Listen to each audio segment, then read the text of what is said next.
बिस्मिल्लाहिर्रहमानिर्रहीम। अस्सलाम वालेकुम नाज़रीन, मैं आपका मेज़बान मियां नसीर अहमद आज एक नए टॉपिक के साथ, नए प्रोग्राम के साथ आपकी खिदमत में हाज़िर खिदमत है।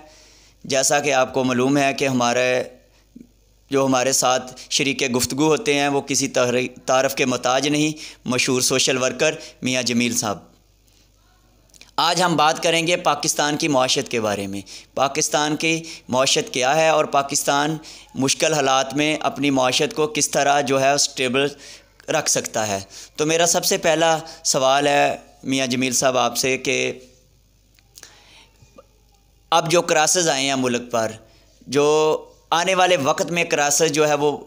बढ़ सकते हैं, इसका खदशा ज़ाहिर किया जा रहा है। तो इन हालात में पाकिस्तान को किस तरह जो है वो अपनी माशत को जो है वो स्टे रखना चाहिए? जी, पहले तो मियां नसीर साहब बहुत शुक्रिया, आपने अपने प्रोग्राम में इनवाइट किया।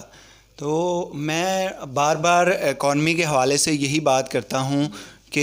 हमारे और तमाम दुनिया के अगर कंट्रीज़ को अगर पैरेलली हम देखा जाए तो हमारी इकॉनमी थोड़ी स्लो है और दुनिया में बहुत सारे कंट्री है, जैसे हमारा नेबर कंट्री देख लें, चाइना देख लें, उसके अलावा हम जापान देख लें, उसके अलावा मलेशिया देख लें, उसके अलावा कुछ और कंट्रीज़ की हम बात करें तो उनकी इकॉनमी जो है लीस्ट उनकी और पाकिस्तान की जो एग्जिस्टेंस है वो एटलीस्ट इतना ज़्यादा उसमें डिफरेंस नहीं था, लेकिन उन्होंने इतने कम अदवार में किस तरह इतनी ज़्यादा तरक्की कर ली, उनकी इकॉनमी इतनी जल्दी कैसे ऊपर चलेगी। तो अगर उसकी हम मिसाल को देखा जाए, उसको अगर स्टडी किया जाए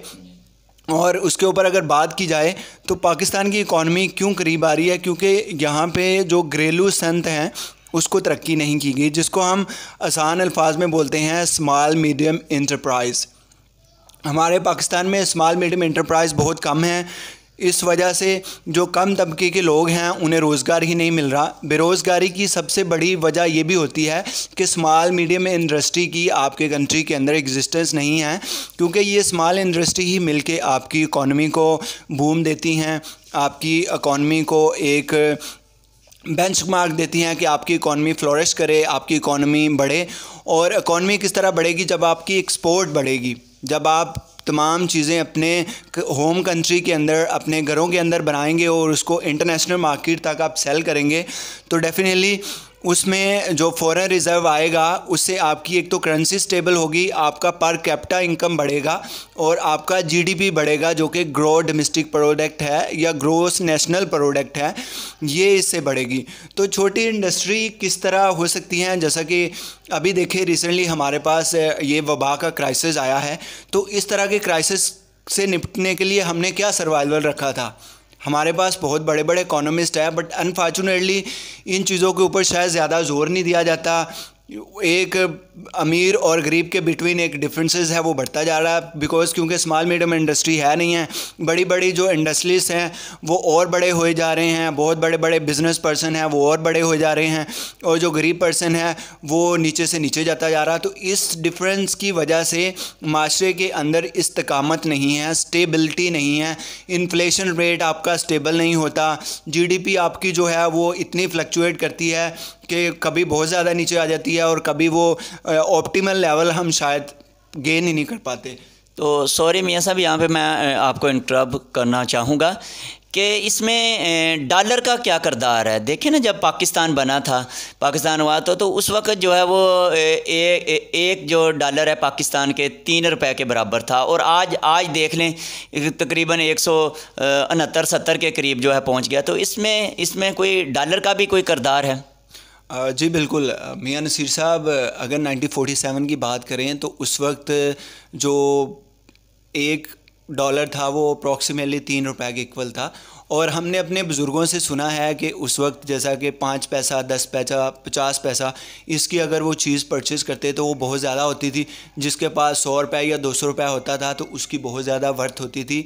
अमाउंट की या करेंसी की बहुत ज़्यादा वर्थ थी, बहुत ज़्यादा वैल्यू थी। लेकिन ये डिक्लाइन कैसे हुई, ये कम कैसे होती गई, हमारी जो करेंसी है वो डीवैल्यूएट कैसे हुई, उसके पीछे कुछ ना कुछ हमारी गलती भी है। इसमें हमारी दो गलतियां हैं जिसको हम पैरेलल डिस्कस करेंगे। एक हमारी गलती ये भी है कि हमने घरेलू संत को, छोटी संतों को ज़्यादा तवज्जो नहीं दी। सिर्फ हमारे पास कुछ बड़ी इंडस्ट्री थी जिस वजह से हम एक्सपोर्ट नहीं कर पाए चीज़ों को। बैलेंस ऑफ पेमेंट क्या होती है कि जो अमाउंट आप बाहर भेजते हैं और जो अमाउंट आप बाहर से आपको आ रही होती है। तो उसके अलावा अगर हम देखा जाए तो हमारा जो trends toward the other country, हमारे पास जैसे कि इलेक्ट्रॉनिक इंडस्ट्री इतनी नहीं है, हम दूसरे कंट्री से इंपोर्ट करते हैं। हमारे पास व्हीकल इंडस्ट्री नहीं है, हमारे पास अगर डिफरेंट पुर्जा जात की बात करें तो वो इंडस्ट्री नहीं है, वो हम दूसरे कंट्री से इंपोर्ट कर रहे हैं। तो जब हम अपनी घरेलू को इंडस्ट्री को इतना प्रमोट ही नहीं करेंगे, जैसा कि हम जो हमारा नेबर कंट्री है चाइना की बात करें तो वो सुई से लेकर धागे तक हर चीज़ बना रहा और उसकी गवर्नमेंट उसकी आवाम को सपोर्ट कर रही है और वो बाहर की चीज़ें नहीं यूज़ करते, वो अपनी कंट्री की चीज़ें यूज़ करते हैं। बट अनफॉर्चुनेटली अगर हम पाकिस्तान की बात करें तो यहाँ पे शायद एक ट्रेंड पैदा हो गया है कि वो कहते हैं कि हमने ब्रांडेड चीज़ें पहनी हैं, हमने जो फ़ॉरेन से इंपोर्ट की हुई चीज़ें वो पहनी हैं। तो इस वजह से हमारा बैलेंस ऑफ पेमेंट ख़राब होता जा रहा है। जैसा कि हमारी इंपोर्ट बहुत ज़्यादा है, हमारी एक्सपोर्ट बहुत कम है। तो जब हमारी कंट्री की, हमारी करेंसी की जब डिमांड ही नहीं होगी दूसरे कंट्री के अंदर तो डेफिनेटली हमारी अमाउंट डिवैल्यूएट होती जाएगी। तो अगर 1947 से अभी तक की बात करें तो हमारी जो करेंसी है वो इस वजह से डिवैल्यूएट होती आई है कि हमारी बैलेंस ऑफ पेमेंट नहीं है, हमारी इंपोर्ट बहुत ज़्यादा है और एक्सपोर्ट हमारे पास इतनी ज़्यादा नहीं है। जी, जिस तरह आपने चाइना की मिसाल दी तो बिल्कुल ये मिसाल तो जो है वो ज़िंदा मिसाल है सबके सामने कि चाइना ने जो है वो जिस तरह तरक्की की, जिस तरह जो है चाइना की इंडस्ट्री ने तरक्की की। तो मैं मियां साहब आपसे ये पूछना चाह रहा हूँ कि ये मादनियात से बड़ा हुआ पाकिस्तान है जिसमें जैसा वो चिन्योट में देखा गया कि इतनी ज़्यादा मादनियात हुई, तो आप क्या हुकूमत को मशवरा देंगे और क्या आप इंतज़ामिया को मशवरा देंगे कि वो पाकिस्तान में जो है वो मादनियात की ज़्यादा से ज़्यादा तलाश जो है वो की जाए ताकि जो है वो हमारा मुल्क भी जो है ना वो तरक्की कर सके?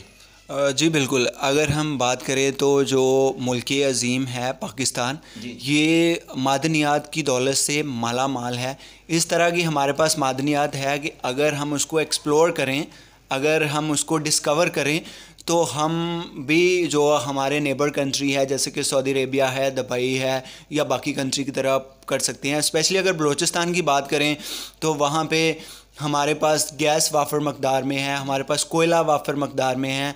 और उसके अलावा हमारे पास जो सोना और चांदी के अगर हम ज़खायर भी हैं, लेकिन हम शायद अनफॉर्चुनेटली उनको डिस्कवर ही नहीं कर पाए, या उसके साथ अगर हम उसका कॉन्ट्रैक्ट देते हैं तो हम वो फ़ौरन जो कंपनीज़ है उसको दे देते हैं। तो उसके अंदर एक चेक एंड बैलेंस भी शायद हम ठीक नहीं कर पाते, जिसकी वजह से जो हमारा कोई भी प्रोजेक्ट स्टार्ट होता है तो वो फेल हो जाता है, वो कामयाब नहीं हो पाता। तो हमें ये चीज़ें डिस्कवर करनी है और डिस्कवर करने के बाद इस चीज़ों को हमने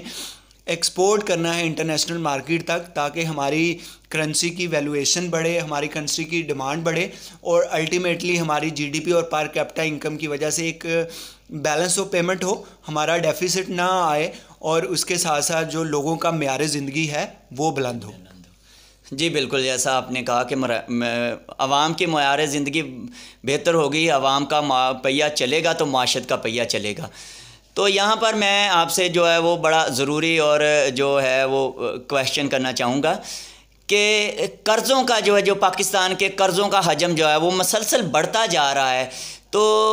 क्या ऐसे इक़दामात हुकूमत को करने चाहिए कि जिससे जो है वो ये कर्ज़ों का हजम जो है वो कम से कम जो है वो आवाम के ऊपर इसका बोझ कम होए, क्योंकि कर्ज़ों के बोझ की वजह से ही मुल्क में जो है महंगाई जो है वो बढ़ती जा रही है और आम आदमी ख़ुसूसी तौर पर सफ़ेद तबके की जो है वो ज़िंदगी इस महंगाई ने जो है वो अजीनन कर दी है। तो आप क्या जो है वो ऐसे इक़दामात करने चाहिए हुकूमत को कि जिससे जो है ये बैरूनी जो है वो कर्ज़ों का जो है वो हुजम जो है वो कम हो सके? जी बिल्कुल नसीर साहब, जैसा मैं एक फ़ाइनेंस का स्टूडेंट भी रहा हूँ, तो अगर फ़ाइनेंशियल पॉइंट ऑफ व्यू से देखा जाए तो कर्ज़े दो तरह के होते हैं। एक कर्ज़ा हम लेते हैं अपनी फ़ाइनेंशियल नीड को पूरा करने के लिए, और दूसरा हम कर्ज़ा लेते हैं कि उसको हम कहीं पे इन्वेस्ट करें, उसका एक अच्छा रिज़ल्ट आए और उसमें से हम प्रॉफिट भी गेन करें और जो प्रिंसिपल अमाउंट है वो उसको पे करे जिसे हमने अमाउंट ओड की है, प्लस उसके ऊपर जो उन्होंने प्रॉफिट चार्ज करना है वो भी करें। बट अनफॉर्चुनेटली अगर हम पाकिस्तान की बात करें तो यहाँ पे हमने लोन तो बहुत ज़्यादा लिया, बट उन लोन्स को हमने किस पर्पज़ के लिए यूज़ किया? हमने उन लोन को सिर्फ बेसिक नेसेसिटीज़ के लिए दिया गया, लोगों को डिस्ट्रीब्यूट कर दिया। देखिए ये भी सबसे बड़ी नेकी है, आप लोगों को अमाउंट दें लेकिन साथ में लोगों को एक बेस्ट आइडिया भी दें, आप लोगों को अपॉर्चुनिटी भी प्रोवाइड करें। जैसा कि चाइना की बात करें तो चाइना की गवर्नमेंट भी जो पुअर लोग हैं, जो गरीब तबका है, जो पॉवर्टी लाइन से नीचे हैं, उनकी हेल्प कर रही है, लेकिन वो इस तरह हेल्प नहीं करती कि कोई पर्सन आपसे पैसे मांग रहा है तो उसको आपने 1 लाख उठा के दे दिया, 1 लाख वो घर बैठ के 3-4 माह में खा लेगा, फिर उसको दोबारा से उसकी नीड आ जाएगी। अगर आप उसको 1 लाख भी दें और साथ में ये आइडिया भी दें कि आप घर में ये इंडस्ट्री लगाएं, गवर्नमेंट आपको मराद दे रही है, उसको कोई मशीनरी परचेज़ करके दें, उसको कोई आइडिया दें, वो घर में 1 लाख का कोई सेटअप लगाए, उसके ऊपर कोई घरेलू इंडस्ट्री लगाए, उसमें उसके घर के जो 7 और 8 फर्द हैं वो उस पर काम करें, उस पर जो भी फिनिश प्रोडक्ट होती है वो गवर्नमेंट को दे और गवर्नमेंट उसकी प्रोडक्ट को इंटरनेशनल मार्केट तक बेचे, उसकी तशहीर करे, उसकी एडवर्टीज़मेंट करे, और उसमें से जो प्रॉफिट आता है उस प्रॉफिट में से वो अपने घर वालों की नेसेसिटीज़ को भी पूरा करे, और जो उसका प्रिंसिपल अमाउंट दिया है गवर्नमेंट ने वो उसको रीपे करे और गवर्नमेंट उसको किसी और पर्सनस को इन्वेस्ट करे। तो ये होती है कर्ज़ा लेने की असल रीज़न कि हम अमाउंट को किस तरह यूटिलाइज़ करते हैं, किस तरह उस इनपुट को, उस लोन को एक ऑप्टिमल आउटपुट जनरेट करते हैं ताकि जो है वो कंट्री की इकॉनमी जो है वो स्टेबल रहे। जैसा कि हम इतने ज़्यादा अगर कर्ज़ लेते रहेंगे और उसको बेसिक नेसेसिटीज़ पे ही करते रहेंगे तो कर्ज़े का हुजम बढ़ता जाएगा, और जैसा कि कर्ज़े का हुजम अगर बढ़ता जाएगा तो गरीब के